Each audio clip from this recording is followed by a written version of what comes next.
ಬೇಗ ಮಾತಾಡಬೇಕು, ಮುಚ್ಚಿಗೆ ಸತ್ಯವನ್ನು ಹೇಳಿ. ಸನ್ಮಾನ್ಯ ಅಧ್ಯಕ್ಷರೇ, ಇವತ್ತು ನಾವೆಲ್ಲ ಏನು ಅಪೇಕ್ಷೆ ಮಾಡ್ತಾ ಇದ್ದೀವಿ ಅಂದರೆ, ನಿನ್ನೆ ಸದನ ನಡೆಯುವಾಗ ಕೊಲಿವಾಡ್ ನಮ್ಮ ವೀರಶೈವ ಲಿಂಗಾಯತ ಪಂಚಮಸಾಲಿ ಸಮುದಾಯ ಮತ್ತು 2Dಯಲ್ಲಿ ಸೇರಿದಂಥ ಮರಾಠ, ಜೈನ, ಕ್ರಿಶ್ಚಿಯನ್ರು ಎಲ್ಲರದ ಪರವಾಗಿ ಹೋರಾಟ ಮಾಡ್ತಾ ಇದ್ದೀವಿ. ಆದರೆ ನಾವು ಇವತ್ತು ನಿರೀಕ್ಷೆ ಮಾಡಿದ್ದು ಕೇವಲ ಮಾನ್ಯ ಗೃಹ ಮಂತ್ರಿಗಳ ಈ ಒಂದು ನಿನ್ನೆ ನಡೆದಂಥ ಘಟನೆ ಬಗ್ಗೆ ಅವರಿಂದ ನಾವು ಒಂದು ಹೇಳಿಕೆ ನಮಗೆ ಬೇಕಾಗಿದೆ.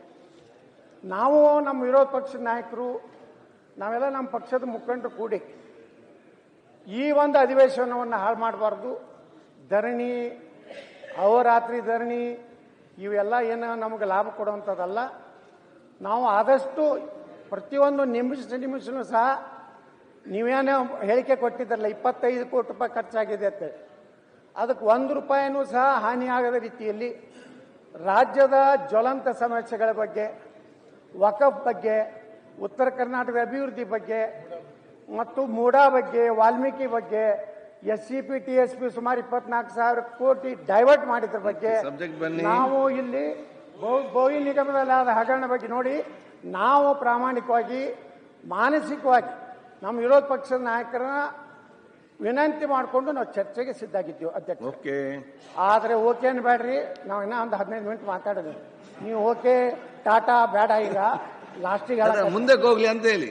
ಈಗ ಅಧ್ಯಕ್ಷರೇ, ನಾವು ಮಾನ್ಯ ಗೃಹ ಮಂತ್ರಿಗಳು ಹೇಳಿದಂಥ ಅವರ ಹೇಳಿಕೆಗೆ ನಾವು ಸ್ಪಷ್ಟೀಕರಣ ಕೇಳೋದು ಬಿಟ್ಟರೆ ಏನೂ ಚರ್ಚೆ ಮಾಡಬಾರ್ದಿತ್ತು.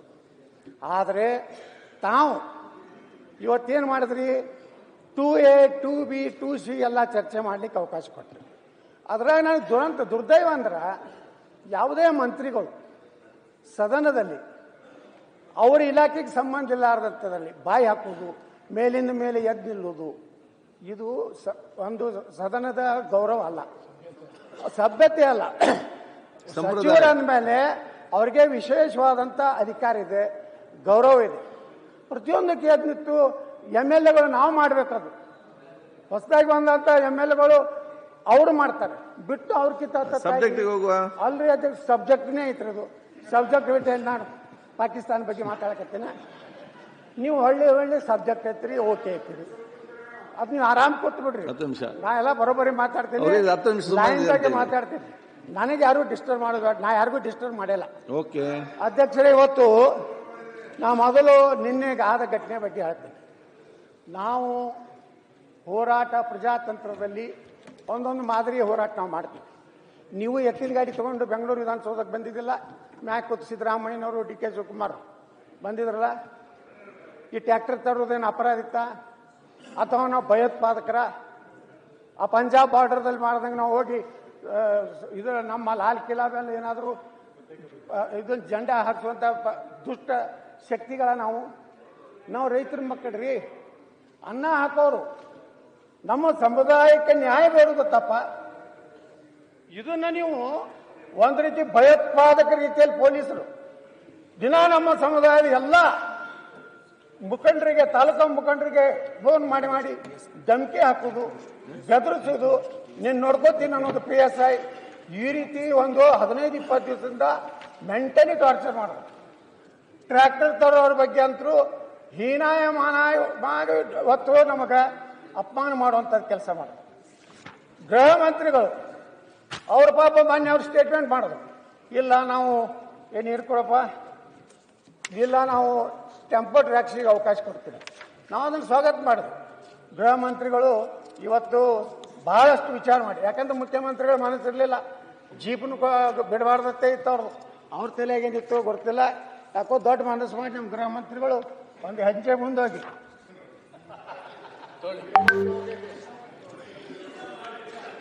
ಏನೂ ಮಾಡೋದಲ್ರಿ. ನೀವೇ ಹೇಳಿರಲ್ಲ, ಅವ್ರಿಬ್ಬರೇ ಹಂಚ್ಕೊಳಕತ್ತಾರ, ನಾ ಏನು ಮಾಡ್ಲತ್ತೇಳಿ, ನಾ ಏನು ಮಾಡೋದಿಲ್ಲ.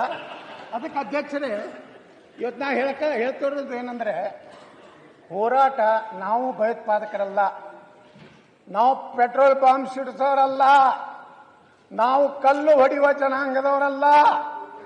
ನಾವು ರೈತರು, ನಮ್ಮ ರೈತರು ಕೃಷಿ ಕಾರ್ಮಿಕರು, ಬಸ್ನಲ್ಲಿ ಹಮಾಲ್ ಮಾಡುವಂತ ವರ್ಗ ನಮ್ಮದು.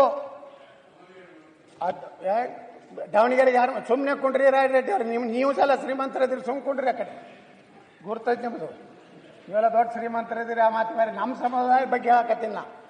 ಅಧ್ಯಕ್ಷರು ಇವತ್ತು ಒಬ್ಬ DC ಏನು ಆದೇಶ ಮಾಡ್ತಾರೆ? ಪಂಚಮಸಾಲಿ ಲಿಂಗಾಯತದ ಟ್ರ್ಯಾಕ್ಟರ್ ಜೀಪುಗಳನ್ನು ಬೆಳಗಾವಿ ನಗರದಲ್ಲಿ ಪ್ರವೇಶ ಮಾಡಿಸಿಕೊಡೋದಿಲ್ಲ. ಯಾರಿಗೆ DC ಅಧಿಕಾರ ಕೊಟ್ಟರು ಇದನ್ನ? ಪ್ರಜಾತಂತ್ರದಾಗ. ಅಲ್ಲಿದಿಂದ ಅಲ್ಲಿ ಒಬ್ಬ ADGP ಅಲ್ರಿ, ಭಿನ್ನ ಡ್ರೆಸ್ನಾಗ ಬರ್ತಾರೆ. ಇದಾಯ್ತ ಅಲ್ಲ, ಅದೇನು ಹೆಸರು ನಮ್ಗೆ ಗುರ್ತಿಲ್ಲ ಅಧ್ಯಕ್ಷರೇ. ಆ ಭಿನ್ನ ಡ್ರೆಸ್ನಾಗ ಬಂದು ನಾವು ಹೋರಾಟ ಮಾಡೋ ಜಾಗದಾಗ ಬಂದು ಕೈಯಲ್ಲಿ ಲಾಠಿ ಹಿಡಿದು ಒಬ್ಬ IPS ಅಧಿಕಾರಿಯಾಗಿ, ಸೀನಿಯರ್ ಆಫೀಸರ್ ಆಗಿ ಸಿವಿಲ್ ಡ್ರೆಸ್ನಾಗ ಬಂದು, ಸಮವಸ್ತ್ರ ಇಲ್ಲ, ಲಾಠಿ ಚಾರ್ಜ್. ಯಾರು ಮಾಡಬೇಕು ಲಾಠಿ ಚಾರ್ಜ್? ಯಾವ ಸಂದರ್ಭದಲ್ಲಿ ಮಾಡಬೇಕು? ಅದಕ್ಕೆ ಆದಂಥ ಒಂದು ಗೈಡ್ಲೈನ್ಸ್ ಇದೆ. ಬೇಕಾಬಿಟ್ಟಿಯಾಗಿ ನೀವು ಆ ಲಾಠಿ ಚಾರ್ಜ್ ಮಾಡಲಿಕ್ಕೆ, ಅಸುರಾಯ ಇದನ್ನು ಮಾಡಲಿಕ್ಕೆ, ಫೈರಿಂಗ್ ಮಾಡಲಿಕ್ಕೆ ಈ ಒಂದು ಕೈಪಿಡಿ ಇದೆ. ಕಾರ್ಯಕಾರಿ ದಂಡಾಧಿಕಾರಿಗಳ ಕೈಪಿಡಿ ಇದೆ. ಅಲ್ಲಿ ಏನು ಹೇಳ್ತದೆ ಅಧ್ಯಕ್ಷರ? ಅದು ಚದುರಿಸಲು ಆಜ್ಞಾಪಿಸಲಾದ ಯಾವುದೇ ಸಭೆ ಚದುರದಿದ್ದರೆ ಅಥವಾ ಚದುರಿ ಹೋಗದಿರಲು ನಿರ್ಣಯವನ್ನು ತೋರಿಸುವ ರೀತಿಯಲ್ಲಿ ನಡೆಸಿದರೆ ಅದನ್ನು ಚದುರಿಸಲು ಸಂಬಂಧಿಸಿದ ಕಾರ್ಯನಿರ್ವಾಹಕ ಮ್ಯಾಜಿಸ್ಟ್ರೇಟ್ ಅಥವಾ ಪೊಲೀಸ್ ಅಧಿಕಾರಿ ಬಲವನ್ನು ಬಳಸಬಹುದು. ಏನು ಮಾಡಿದ್ದೀವ್ರಿ? ಕಲ್ಲು ಹೋಗ್ತಿದ್ದೀವ? ಕಲ್ಲು ಹೋಗ್ತಿದ್ದೀವಿ ನಾವು? ಇಲ್ಲ. ಲಾಠಿ ಚಾರ್ಜ್ ಮೊದಲಾಯ್ತು, ಕಲ್ಲು ಹೋಗಿದ್ದು ಮೊದಲಾಯ್ತು. ಇದನ್ನು ಹೇಳಿಕೆ ಕೊಡಬೇಕಾಗ್ತೈತೆ ಅಧಿಕಾರಿ. ಅಷ್ಟೇ ಅಲ್ಲ, ಅಧಿಕಾರಿ ಯಾರು ಲಾಠಿ ಚಾರ್ಜ್ ಮಾಡ್ತಾರಲ್ಲ ಅವರಿಗೆ ಆದಂಥ ಡ್ರೆಸ್ ಕೋಡ್ ಇದೆ. ಕಾಲಲ್ಲಿ ಬೂಟ್ ಇರಬೇಕು, ಸಮವಸ್ತ್ರ ಇರಬೇಕು, ತಲೆಗೆ ಕಬ್ಬಿಣದ ಟೋಪಿ ಇರಬೇಕು, ಹೆಲ್ಮೆಟ್ ಇರಬೇಕು. ಹಾಕೊಂಡಿದ್ರ ಅಧಿಕಾರಿ ADGP? CM ಸಿದ್ದರಾಮಯ್ಯ ಹೇಳ್ತಾರೆ ಯಾರು ಬೇಕಾದ್ರೂ ಲಾಠಿ ಚಾರ್ಜ್ ಮಾಡಲಿಕ್ಕೆ ಅವಕಾಶ ಇದೆಯಾ? ಮಾನವ ಹಕ್ಕು, ರಾಷ್ಟ್ರೀಯ ಮಾನವ ಹಕ್ಕಿಗೆ ನಾವು ಕೇಳ್ತೀವಿ ಕಂಪ್ಲೇಂಟ್. ಸರ್, ಯಾರು ಈಗ CM ಹೇಳಿದ್ರು ಅಂತ ಯಾರು ಹೇಳಿದ್ದು? CM ಹೇಳಿದ್ರು ಯಾರು ಹೇಳಿದ್ದು? ಅಲ್ಲ, ಹೇಳ್ತಾವ್ರಲ್ಲ, ಅದಕ್ಕೆ ನೀವು ಸುಮ್ಮನೆ. ಕೆಲವು ಅಧ್ಯಕ್ಷರೇ ಇಲ್ಲಿ ನಿಂತ್ರಿ, ದಯವಿಟ್ಟು ನಿಮ್ಮ CM ವಿರುದ್ಧ ನಾವಿಲ್ಲ. ಸ್ವಲ್ಪ ಕುಂಡ್ರಿ, ನಿಮ್ಗೆ ಅಭಿಮಾನ ಐತೆ, ಎಲ್ಲ ಕೊಡ್ತೈತೆ, ನಮ್ಗೆ ಕೊಡ್ರಿ. ನಿಮ್ಗೆ ಅವ್ರ ಬಗ್ಗೆ ಅಭಿಮಾನ ಇರ್ಬೋದು. ಅವರು ನಮ್ಮ ರಾಜ್ಯದ ಮುಖ್ಯಮಂತ್ರಿ, ನಿಮ್ಮ ಅಟ್ಟೆ ಮುಖ್ಯಮಂತ್ರಿ ಅಲ್ಲಿ ಕುಂಡ್ರಿ ಸ್ವಲ್ಪ. ಕೆಲವು ಬಹಿರಂಗವಾದ ಹಿಂಸಾಚಾರವನ್ನು ಮಾಡುವವರಿಗೆ ಅಧ್ಯಕ್ಷರೇ ಅಲ್ಲಿ ಹೇಳ್ತಾರೆ ಬಹಳ ಸ್ಪಷ್ಟವಾಗಿ, ಕೆಲವು ಬಹಿರಂಗವಾದ ಹಿಂಸಾಚಾರವನ್ನು ಮಾಡುವವರಿಗೆ ಯಾವುದೇ ರೀತಿಯ ಗುಂಡಿನ ದಾಳಿ, ಇನ್ನಿತರ ದಾಳಿಯನ್ನು ಪ್ರಾರಂಭಿಸಲಾಗುವುದಿಲ್ಲ ಎಂದು ಸ್ಪಷ್ಟವಾಗಿ ಅರ್ಥ ಮಾಡಿಕೊಳ್ಳಬೇಕು. ಅಧ್ಯಕ್ಷರೇ, ಏನು ಬ್ಯಾರಿಕೇಡ್ ತೆಗೆದು ನಾವು ರಸ್ತೆ ಮ್ಯಾಗ ಕೂತೀವಿ ನಾವು ಎಲ್ಲರೂ. CC ಪಾಟೀಲ್ರು, ಬೆಲ್ಲದವರು, ಮತ್ತು ನಮ್ಮ MR ಪಾಟೀಲ್ರು, ಮತ್ತು ಯಾರಿದ್ರಿ ಸಿದ್ದು ಸೌದಿಯವರು, ಎಲ್ಲರೂ ನಾವು ಕೂತೀವಿ.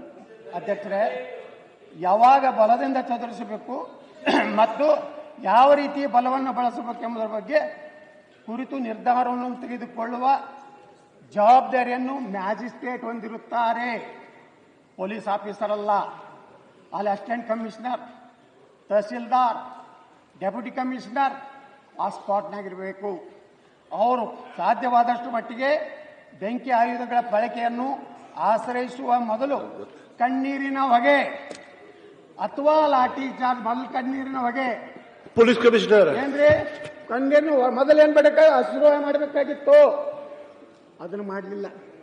AC ಅಥವಾ DC ತಹಸೀಲ್ದಾರ್ ಅವ್ರು ಕನ್ವಿನ್ಸ್ ಆಗಬೇಕಾಗಿತ್ತು. 3 ಸಲ ಅನೌನ್ಸ್ ಮಾಡಬೇಕು ಮೈಕ್ನಲ್ಲಿ. ಅದು ಮೈಕ್ ಹೆಂಗಿರ್ಬೇಕಂದ್ರೆ ಪೂರ್ಣ ಅಲ್ಲಿ ಆ ವ್ಯಾಪ್ತಿಯಲ್ಲಿ ಬರುವಂತ ಪ್ರತಿಯೊಂದು ಪ್ರದೇಶದ ನಿಂತ ಜನರಿಗೆ ಕೇಳಿಸಬೇಕು.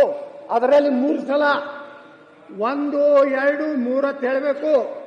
ಹೇಳದ ಮೇಲೆ ಫಸ್ಟ್ ಅಶ್ರುವಾಯು ಮಾಡಬೇಕು. ಅಶ್ರುವಾಯುಗೂ ಕಂಟ್ರೋಲ್ ಆಗುವುದಿಲ್ಲ ಅಂದಮೇಲೆ ಲಾಠಿ ಚಾರ್ಜ್ ಮಾಡಬೇಕು.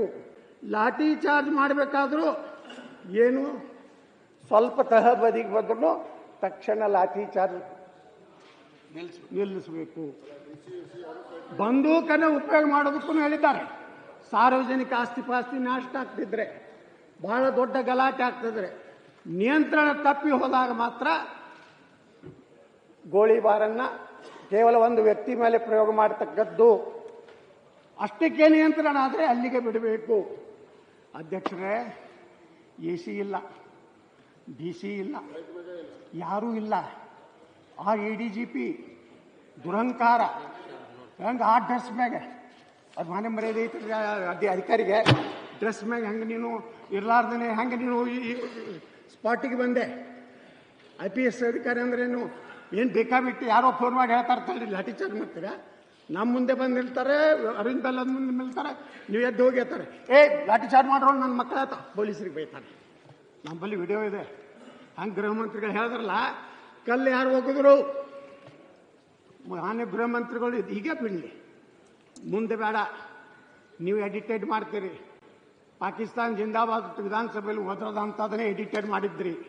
ಪುಣ್ಯಾಕಿ ಮಾಧ್ಯಮಗಳು ಗಟ್ಟಿಯಾಗಿ ದೇಶದ ಜೊತೆಗೆ ನಿಂತು ಅಂತೇಳಿ ಯಾವ ಅಯೋಗ್ಯ ನನ್ನ ಮಗ ಪಾಕಿಸ್ತಾನದ ಪರವಾಗಿ ಘೋಷಿಸಿದ ಅವಾಗ ಸಿಗ್ಲಿಕ್ಕೆ ಸಾಧ್ಯ ಆಯಿತು. ಅಧ್ಯಕ್ಷರ, ಇದೇ ಗೃಹ ಮಂತ್ರಿಗಳು ಹೇಳಿದ್ರು ಯಾರು ಪಾಕಿಸ್ತಾನ ಜಿಂದಾಬಾದ್ ಅಂದೆಲ್ಲ ತಳಿ.